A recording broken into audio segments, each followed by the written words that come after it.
Una de las cosas más frustrantes del pastorado es la consejería. La consejería tiene virtudes y desvirtudes. La virtud es que Dios nos permite a los pastores ayudar a las personas, pero la desvirtud es que a veces damos el consejo y la gente va y hace totalmente lo contrario. Estoy convencido de que en la vida cada persona hará exactamente lo que quiere hacer. Y si tenemos la suerte de que viniendo a consejería quiere escuchar el consejo, pues las cosas pueden mejorar. Pero si no, no mejorarán. Cuando hemos estado en consejería matrimonial, siempre hallamos una característica. Cada quien expone su punto de vista y por lo general, la historia que cada quien cuenta, el malo es otro, el responsable es otro. Casi nunca, y doy gracias a Dios porque sí me ha pasado, pero muy poco, alguien viene en consejería matrimonial y dice, yo sé que yo soy difícil y que tengo mis faltas y tengo que crecer y tengo que ver cómo lo resuelvo. Y uno dice, wow, aquí hay esperanza. Pero la mayoría de las veces pasa que nosotros, en lugar de ver nuestras faltas, vemos las faltas del otro. Los demás están mal, los demás se visten mal, los demás hablan mal, los demás piensan mal, los demás actúan mal, y yo estoy viendo desde mi trono de juez cómo todos los demás hacen todo mal. Todo está mal, en mi humilde opinión. Hoy vamos a ver un caso que, como diría la hermana Nidia, es un casazo. Abra su Biblia en San Juan capítulo 8 y vamos a aprender un poquito sobre esto. John, revise la banda de grabación porque yo me alejé el micrófono, entonces revise la banda. Jesús, en el último y gran día de la fiesta de los tabernáculos, se puso en pie y dijo, si alguno tiene sed, venga a mí y beba. El que crea en mí, dijo Jesús, como dice la Escritura, de su interior correrán ríos de agua viva. Amén. Esto dijo del Espíritu que habían de recibir los que creyesen en Él. Bueno, y ahí se armó el asunto y tenemos 4 tipos de personas, ¿verdad? Los que sí creen, los que tienen dudas, los que están confundidos y los que están totalmente en contra. Lo vimos en el pasaje del capítulo 7, del 37 al 52. Y ahí terminamos. ¿Alguien podría leer el 53? 7:53. Cuando usted lea la Biblia, gracias hermano, cuando usted lea la Biblia, tiene que darse cuenta de una cosa. Ni una sola palabra de lo que está en la Biblia sobra. Y todas las palabras que están en la Biblia son relevantes. Cualquiera podría decir, ¿qué tiene de importancia que todo el mundo se fue a su casa? Lea el verso 1 del capítulo 8 conmigo. Todo el mundo se fue a su casa y Jesús, ¿para dónde se fue? Monte de los Olivos, ¿qué sería? ¿Un motel, unas cabañas, un hotelazo? ¿Qué sería? Simplemente un monte. Un monte. Aquí en Atenas hay varios montecitos donde usted puede ir. Si no sabe cómo es, aquí yendo de Sabana Larga para arriba, llegando casi al alto del monte, al lado derecho, la municipalidad tiene una reserva, métase ahí, ese es un monte. Muchos creyeron en Jesús, muchísimos.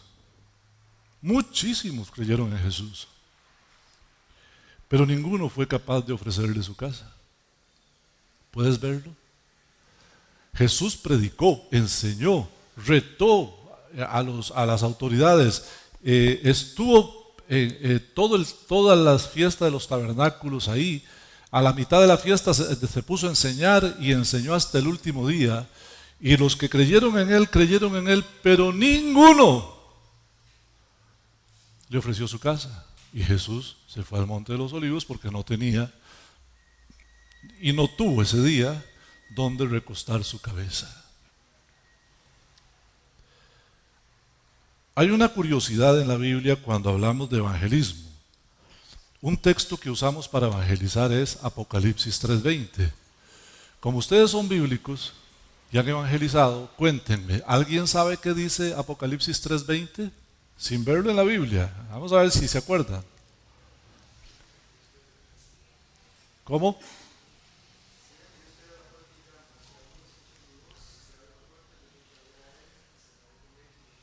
Amén. Gloria a Dios. No tuve que tirar la gorrita. He aquí, yo estoy a la puerta y llamo. Si alguno oye mi voz y abre la puerta, yo entraré a él, cenaré con él y él conmigo. Ahora voy a hacer una pregunta que es muy importante.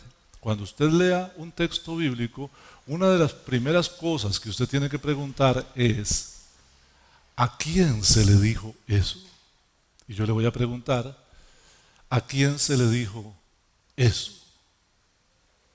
Ahora sí pueden abrir la Biblia, Apocalipsis 3. ¿A quién se le dijo Apocalipsis 3:20? Voy a esperarme porque tengo ganas de que ustedes estudien conmigo la Biblia. Entonces abran su Biblia, busquen en su Biblia, Apocalipsis 3:20. ¿A quién se le dijo? A la iglesia de la Odisea. ¿Ves? No estaban evangelizando a nadie. Dios le mandó un mensaje a la iglesia de la Odisea. Este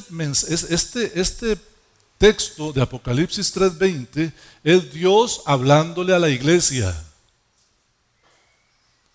Hermanos, hoy en día, al igual que este pasaje que estamos leyendo, hay muchas personas que creen en Cristo, pero no le han abierto la puerta. Cristo es su Salvador, pero no es su amigo. Y es interesante porque la figura que usa Apocalipsis 3:20 es una figura muy íntima. Cuando un muchacho quiere conquistar a una muchacha, la invita a cenar, ¿eh? La lleva a cenar. Cuando la esposa quisiera conquistar algo de su marido, podría preparar una cenita y esperarlo con velitas y todo. Sería lindo, ¿verdad? Hay una idea para las hermanas ahí. Tita, tome nota. Ajá, sí. Porque Jesús dice, yo entraré a él y cenaré con él y él conmigo. Fíjate, es la imagen de dos personas compartiendo en un ambiente de intimidad. El detalle es que no todos le permiten a Cristo entrar a sus corazones y tener con él intimidad. Intimidad. ¿Cómo se tiene intimidad con una persona en una cena? Conversando. ¿Cómo conversamos con Dios? Leemos su palabra y oramos. Mientras yo oro estoy hablando con Dios y cuando leo la Biblia Él está hablando conmigo. A través de la meditación el Señor me trae a mí pensamientos que yo necesito tener. Es tener con Cristo una relación estrecha y profunda. No una relación de domingo por la mañana y el resto de la semana yo simplemente soy cualquier otra cosa menos cristiano. Es un 24/7 con Dios en mi mente y en mi corazón y hablando con Él cada vez que se presenta la oportunidad y acercándome a su palabra cada vez que se presenta la oportunidad. Pero como este no es el meollo de nuestro mensaje, pero sí queremos ir verso por verso como es nuestra costumbre, que no podía dejarlo pasar.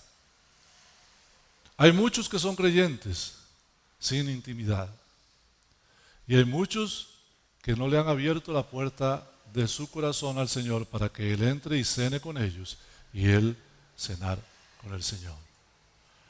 Algunos de ustedes coincidirán conmigo en que hay matrimonios que sufren de falta de intimidad.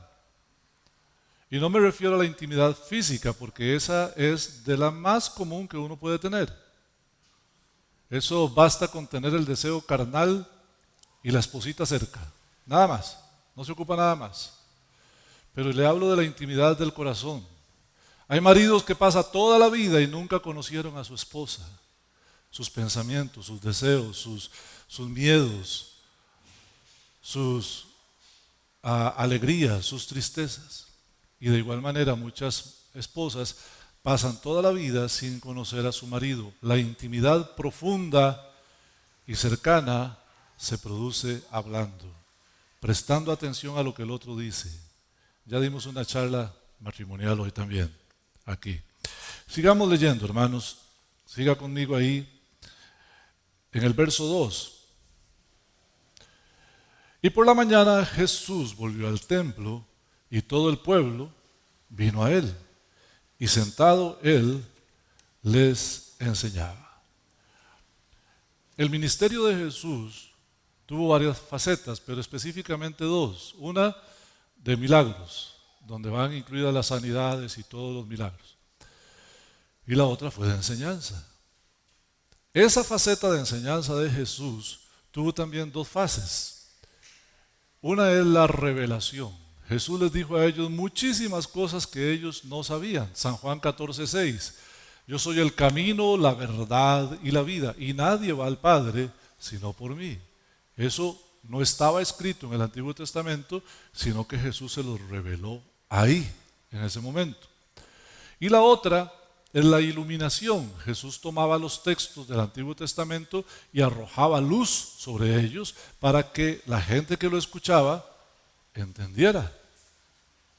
Como cuando le dijo a los fariseos, ustedes diezman el eneldo y la menta y se olvidaron de lo más importante de la ley, la justicia, la misericordia y la verdad. Ahí les arrojó iluminación sobre un texto que ya ellos conocían. Bueno, hoy en día, queridos hermanos, ya nosotros no tenemos revelación. ¿Cómo, pastor? Ya no tenemos revelación, no la tenemos. La palabra de Dios es la palabra de Dios revelada. Toda completa, de Génesis a Apocalipsis, es la revelación de Dios. La revelación de Dios ya está completa. ¿Cuántos dicen amén a eso? Si alguien viene y le dice a usted, es que el Señor me reveló, usted le tendría que decir, deme el texto, por favor. Porque Dios no está revelando cosas nuevas a nadie con respecto a su palabra. Su palabra está completa. Y no es en vano que en Apocalipsis diga, hay de aquel que le quite o le ponga a esta palabra. Usted no puede ni agregarle ni quitarle. Lo que sí tenemos hoy en día es la iluminación. La iluminación el Señor la hace por dos medios. Una es por nosotros los que enseñamos la palabra. Entonces, usted leyó este texto y nunca se había fijado que todos se fueron a su casa y que nadie le dio posada a Jesús. No se había fijado. Ahora yo se lo enseñé, ya usted lo sabe. Y así vamos a ir poco a poco con este pasaje, lanzando luz para que usted pueda ver con claridad lo que la palabra dice. Esa es una forma. La otra forma que usa el Señor, y que es la más eficiente, por cierto, es cuando usted lee un texto y el Espíritu Santo le ilumina a usted qué significa ese texto. Yo no sé a cuántos les ha pasado, pero es maravilloso cuando usted lee un texto y usted ni siquiera necesita que nadie se lo explique. Le queda tan claro que usted dice, wow, yo he pasado por aquí 100 veces y no lo había entendido y ya lo entiendo. ¿No les ha pasado? Es maravilloso. Entonces nosotros hoy en día tenemos iluminación. La revelación ya está completa. Es la palabra de Dios. Siga leyendo conmigo en el verso 3. Entonces, los fariseos y también déjame ver, ¿dónde estoy? En el 3. Los escribas y los fariseos, es que leí primero los fariseos. Le trajeron a Jesús una mujer que había sido sorprendida en adulterio y poniéndola en medio le dijeron a Jesús, así, todos amables, ¿verdad? Como simpaticones. Maestro, esta mujer la sorprendimos debajo de las cobijas con uno que no era su marido. Eso es lo que dice ahí. Ajá. Y en la ley, Moisés nos mandó que a señoras de dudosa procedencia como esta, las apedreáramos. ¿Tú qué dices? Pero esto decían tentándole para poder acusarle. Jesús, inclinándose hacia el suelo, entonces escribía en tierra con el dedo. Dos cosas quiero resaltar aquí. Una, ¿dónde estaba el otro? Porque si usted lee Levítico 8, verso 10, apúntelo por ahí, Levítico 8, capítulo 8, verso 10, dice que tanto hombres como mujeres tenían que ser apedreados. O sea, no era simplemente la mujer. Mucha gente ha dicho, es que la Biblia es machista porque de las mujeres, pero los hombres no los apedreaban. Sí, Levítico 8:10 dice que a los hombres y mujeres que fueran adúlteros había que apedrearlos. Estos si eran circuncisos, iba a decir incircuncisos, pero no. Estos individuos agarraron a la pareja en lo que estaban, porque dice que el acto mismo del adulterio no iba a estar adulterando sola. Y la agarraron a ella para traerla y al otro lo dejaron ir. ¿Ves qué infelices iba a decir? Se me salió, perdón, pero sí, qué terrible. Hermanos amados.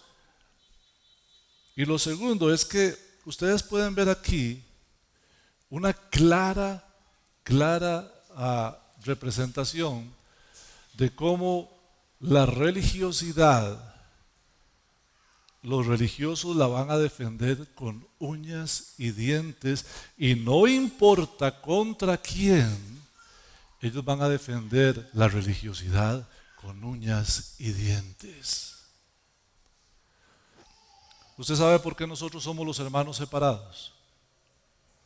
Nosotros somos los hermanos separados porque en 1500 algo, acuérdenme, Martín Lutero, que era un fraile católico, después de haber estudiado las escrituras, llegó a la conclusión de que las indulgencias, vender indulgencias, era una estafa. Y así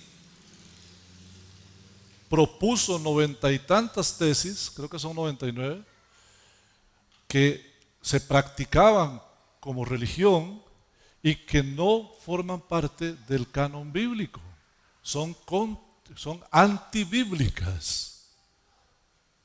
Y cuando él lo presentó, no tenía la intención de separarse de la Iglesia Católica, él tenía la intención de que la Iglesia Católica reconociera sus errores y rectificara. Pero ¿sabe qué iban a rectificar? La cabeza de Martín Lutero. Porque lo condenaron a muerte. Porque usted no puede ir en contra de la religión, porque cuando usted va en contra de la religión, la historia nos ha contado que cuando usted va en contra de la religión, usted corre peligro de muerte.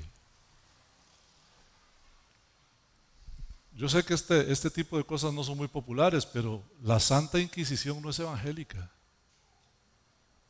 Y fue la Iglesia Católica la que mató millones de personas que no estaban de acuerdo con ellos. Los acusaron de brujería y los quemaron en el fuego. También los evangélicos tenemos nuestros muertitos. Algunos de ustedes no conocen esto, pero se los voy a contar. Queridos hermanos, en el tiempo, en 1553, un hombre llamado Calvino había instituido un gobierno teocrático en Ginebra. Ese gobierno teocrático prohibía que usted vistiera con ciertos colores, prohibía ciertas músicas. Todo el pueblo tenía que venir a la iglesia el domingo en la mañana, iglesia evangélica. Apareció un muchacho que se llamaba Miguel de Servet. Huyendo de la persecución católica, llegó a Ginebra. Pero Miguel de Servet no compartía el bautismo de niños, que sí defendía Calvino, y los dos eran cristianos evangélicos. Como Calvino era un hombre poderoso, metió en la cárcel a Miguel de Servet para obligarlo a que se retractara. Lo mismo iba a hacer con un tal Sebastián Castalión, pero este salió huyendo antes de que lo mataran. A este Servet, un muchacho de 20 y tantos años, lo metió en la cárcel y la ropa se le pudrió en el cuerpo y estaba enfermo y mal atendido cuando lo llevaron a un juicio. Y para ese juicio, Calvino, y esto que les estoy contando es historia, está escrito, es real, solicitó la pena de muerte para Servet, para un hermano en Cristo. Un día alguien se me resintió porque yo dije, yo no creo que Calvino fuera cristiano o muy cristiano, porque mandó a matar a un hermano suyo, solo porque no estaba de acuerdo con él. ¿Y sabe cómo lo mató? Él mismo tenía guardadas pacas de heno verde para que el tormento fuera más grande. Lo pusieron al muchacho en una estaca, le dieron el libro que él había escrito, que lo abrazara, y le pegaron fuego.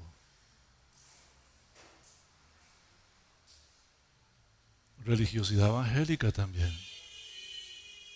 Eso lo hizo un evangélico que escribió libros, y hay iglesias que esos libros los tienen casi como la misma Sagrada Escritura. Hermanos queridos, la religiosidad siempre va a defenderla con uñas y dientes los religiosos, y eso fue lo que hicieron aquí. Trajeron a una mujer, le tendieron una trampa a Jesús, pero el mismo texto dice que era para acusarle, para poder acusarle. ¿Y por qué querían acusarle? Venimos viendo desde el principio, que a Jesús, cuando empezó a decir que Él era el Cristo, querían matarlo. Los miércoles en la noche nosotros tenemos un culto a las 7. Todos los cristianos deberían venir si pueden. Si por razones de salud usted no puede venir, se entiende. Pero si usted está saludable y tiene los medios, venga. 7 de la noche. La iglesia se abre para que los cristianos entren. Y como me decía un hermano hace un rato, venir al templo es un deber cristiano. Es un deber de nosotros para con Dios. Entendemos que hay gente que por razones de salud no puede venir. Solo eso. Y bueno, si tiene que trabajar a esa misma hora, ni modo. ¿Eh? El culto del miércoles hacemos preguntas y respuestas. De lo que usted lee en su Biblia, usted trae la pregunta y aquí le damos la respuesta, y es una bendición, es una tremenda bendición. Esta semana hubo una pregunta. ¿Qué significa? Desde los tiempos de Juan el Bautista el reino de los cielos sufre violencia y solo los violentos la arrebatan. Yo he oído muchas interpretaciones de eso. Pero si lees con cuidado te vas a dar cuenta que dice desde los tiempos de Juan el Bautista. No fue antes, fue desde los tiempos de Juan el Bautista. ¿Y qué evento ocurrió con Juan el Bautista? ¿Qué evento relevante para el reino de los cielos ocurrió con Juan el Bautista? ¿Alguien sabe? El bautismo de Cristo. De ahí empezó la batalla hay que matarlo, hay que matarlo, hay que matarlo. Incluso mandaron desde Jerusalén gente para que estuviera ahí cuando Juan estaba bautizando y le preguntaron si él era el Cristo. Ya querían matarlo y eso es lo que estaba pasando aquí. Ellos querían tener una sola razón para acusar a Cristo y poder matarlo. Y qué sorpresa se llevaron, queridos hermanos. Siga leyendo conmigo, por favor. Y como insistieran en preguntarle, Jesús se enderezó y les dijo: el que de vosotros esté sin pecado, sea el primero en arrojar la piedra. ¿Sabe cuál es el problema de la religiosidad? Y aquí voy a referirme a toda religiosidad. No solo la iglesia de las campanas, sino esta iglesia. Cuando usted se vuelve un religioso, usted juzga a los demás, los critica y los condena. Y es todo lo contrario de lo que dice la Biblia. Proverbios capítulo 3, nunca se aparten de ti la misericordia y la verdad, nunca, ese nunca es nunca. Cuando usted juzgue a un hermano, primero trátelo con misericordia, no con sus pensamientos que le dicen a usted: está mal, ese está mal, ese está mal. Trátelo con misericordia. Nunca se aparten de ti la misericordia y la verdad. Átalas a tu cuello, escríbelas en la tabla de tu corazón. Qué bonita la promesa, dice: y hallarás gracia y buena voluntad ante los ojos de Dios y de los hombres. ¿A cuánto les gustaría tener buena reputación delante de Dios? Se consigue con misericordia y con verdad. Y con los hermanos en Cristo, Gálatas capítulo 6:1. Hermanos, si alguno es sorprendido en alguna falta, vosotros que sois espirituales, restauradle con espíritu de mansedumbre, considerándote a ti mismo, no sea que tú también seas tentado. Hermano, cuando juzgamos a otro, recordemos que nosotros tenemos un techo de vidrio enorme. Por eso es mejor no tirar piedras. Orar y confiar, pero no juzgar. Orar y confiar. Mateo 7:1, no juzguéis para que no seáis juzgados. Y un texto más dice: estando prestos a castigar toda desobediencia, cuando vuestra obediencia sea completa. Terrible. Entonces, pastor, no tengo derecho a decir nada. Exacto. Romanos 2 dice: eres inexcusable cualquiera hombre que tú seas, porque en lo que juzgas a otro te condenas a ti mismo. Porque tú que juzgas, haces lo mismo. Y es que el problema es que no hay pecado más grande o más pequeño. Todos los pecados son iguales. No hay un pecado más grande o más pequeño. Todos los pecados son iguales. Verso 9. Inclinándose Jesús al suelo, escribía en tierra.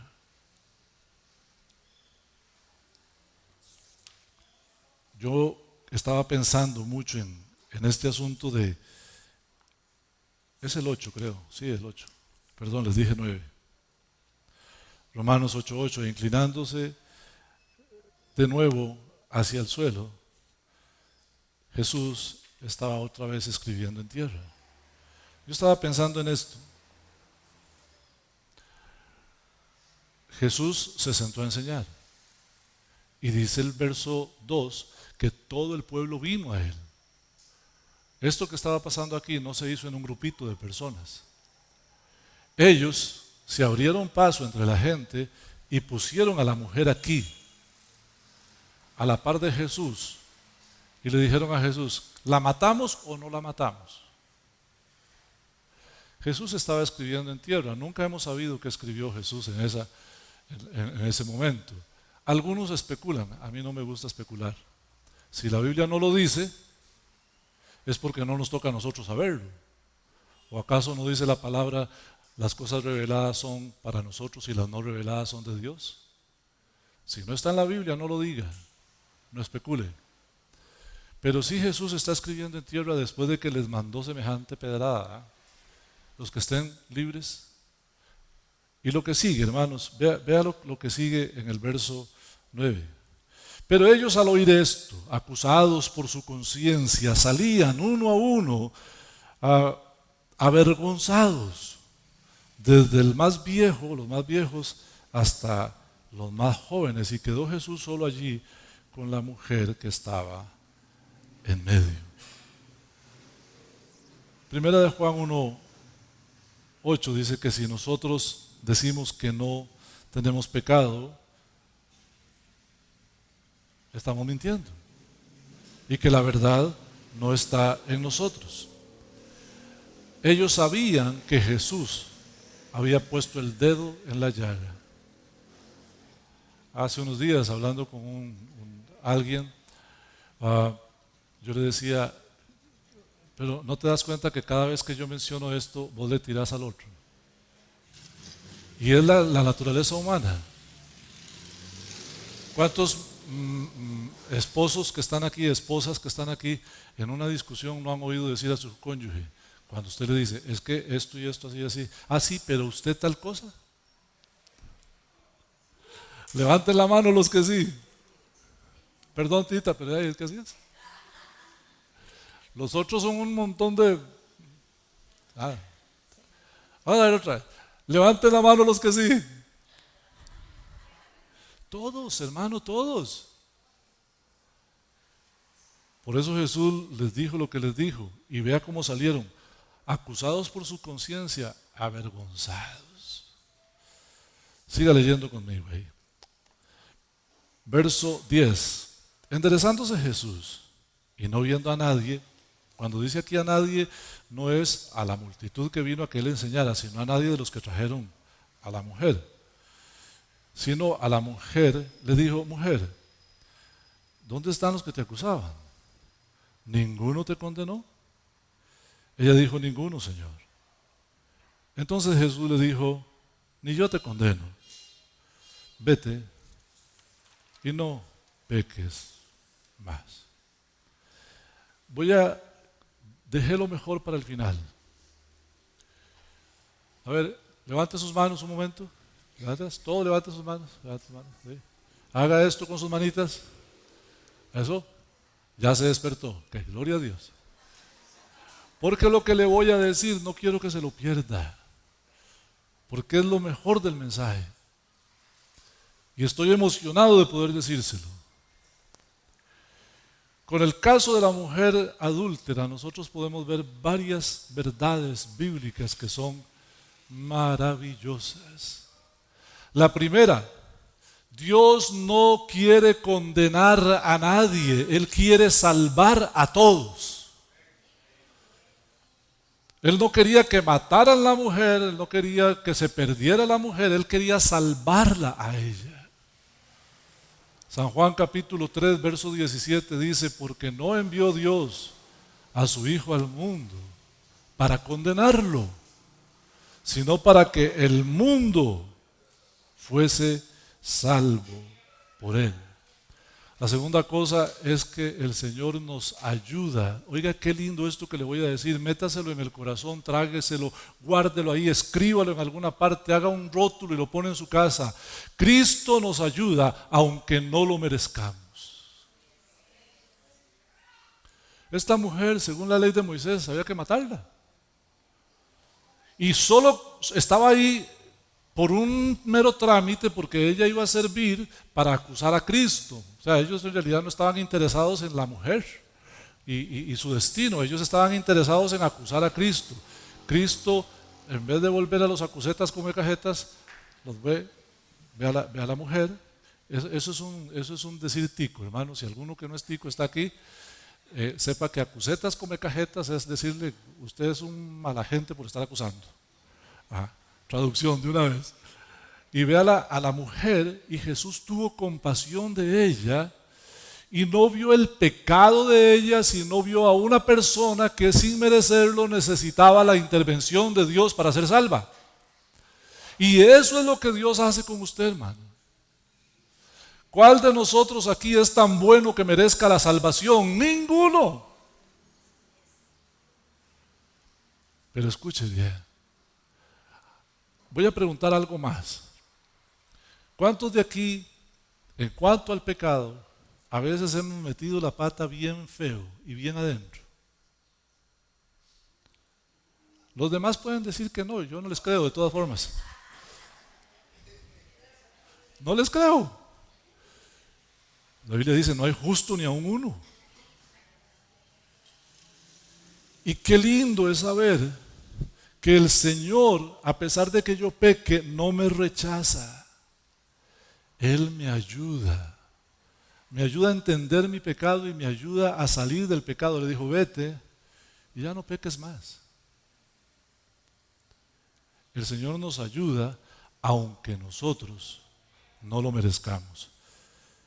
Y voy a lo mejor de lo mejor. El tercer punto. ¿Qué pasa cuando Cristo te perdona? Lo primero, te quita la culpa. No eres culpable. El Señor te quita la culpa. Ya delante del Señor no eres culpable. Lo segundo que el Señor hace es que le quita el poder al pecado. Dice Romanos capítulo 6, el pecado ya no se enseñoreará más de vosotros.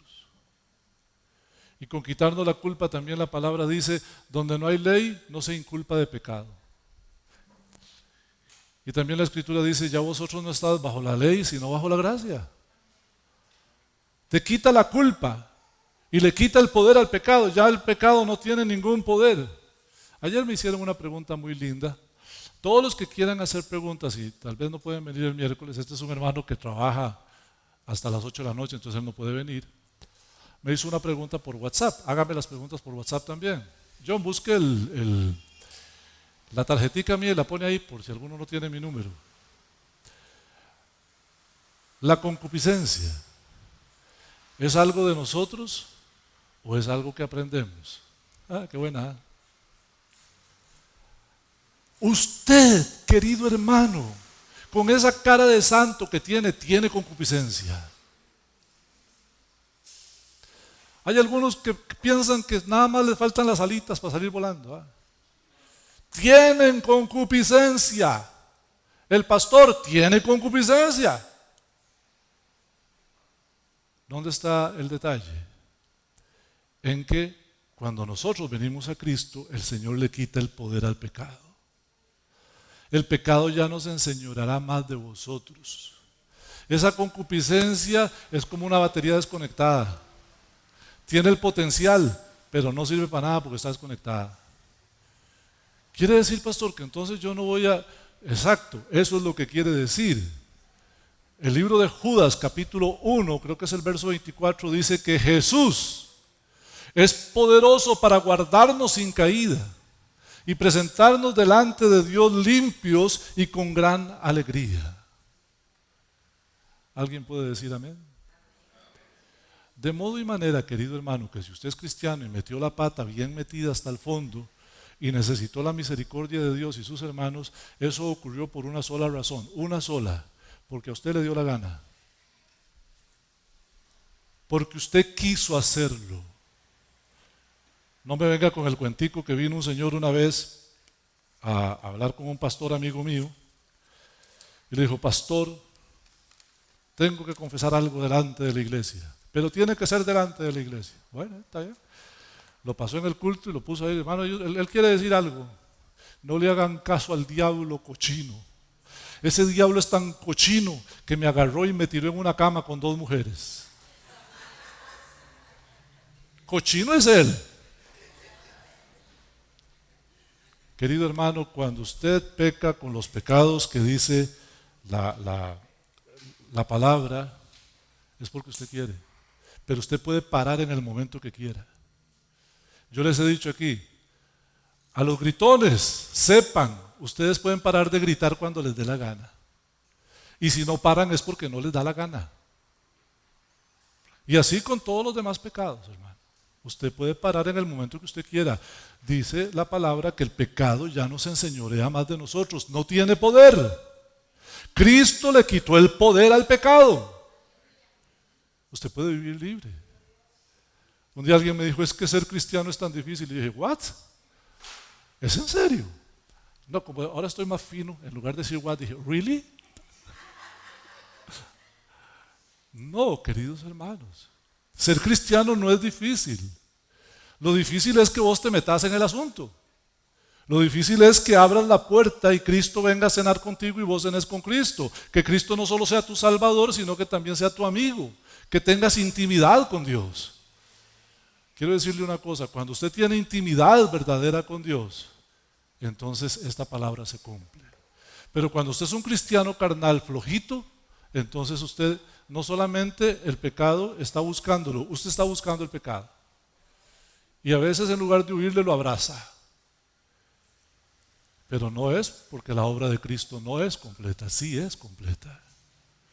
Tengo un querido hermano que estando separado, divorciado, le salió una novia. Eso no es pecado. Si alguien tiene dudas sobre el segundo matrimonio, hable conmigo y yo le explico por qué no es pecado. No es pecado. Pero este hermano, esa muchacha le pidió que pasaran de las palabras a los hechos. Todos los que son adultos entienden, ¿verdad? ¿Qué es pasar de las palabras a los hechos? Y él pensó, ¿por qué no? Y empezó a maquinar y empezó a decir que sí, vamos a ver cuándo y cómo la cosa. Dice que cuando estaba en ese asunto y ya era el tiempo, el Espíritu Santo de Dios empezó a incomodarlo. Y que le empezó a latir el corazón como que se iba a morir. Y que en lo que estaba en eso el Espíritu Santo le dijo, si vas, te mueres. Y no crea usted que Dios no hace eso. Acuérdese de Ananías y Zafira. No serán pocos los cristianos que han quedado al borde de la cama porque Dios quiere salvarlos. Hay que tener clarísimo que Dios, cuando nos perdona, Él nos quita la culpa, le quita el poder al pecado y lo tercero que hace, nos capacita para vivir conforme a su voluntad. Fíjate que Él le dijo a la mujer samaritana, vete. No le dijo, tienes que venir a la sinagoga por el resto de tu vida.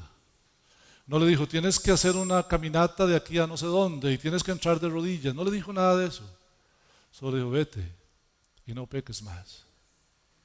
Porque cuando se encontró con Cristo y ella creyó en Cristo, entonces ella quedó capacitada para vivir para Cristo. Todos los que están aquí, que tienen a Cristo en el corazón, están capacitados para vivir una vida que agrada a Dios. Cierre sus ojitos. Señor, gracias por permitirme, Padre, hablar en tu casa a mis hermanos. Gracias por ayudarme, Señor, y gracias, Señor, por bendecirnos. Haz que esta palabra profundice muy, muy, muy adentro de nuestro corazón y se quede impregnada, Señor, en nuestro corazón y podamos vivir conforme a tu voluntad en el nombre de Jesús. Te ruego que lleves con bien a mis hermanos y los guardes por Cristo.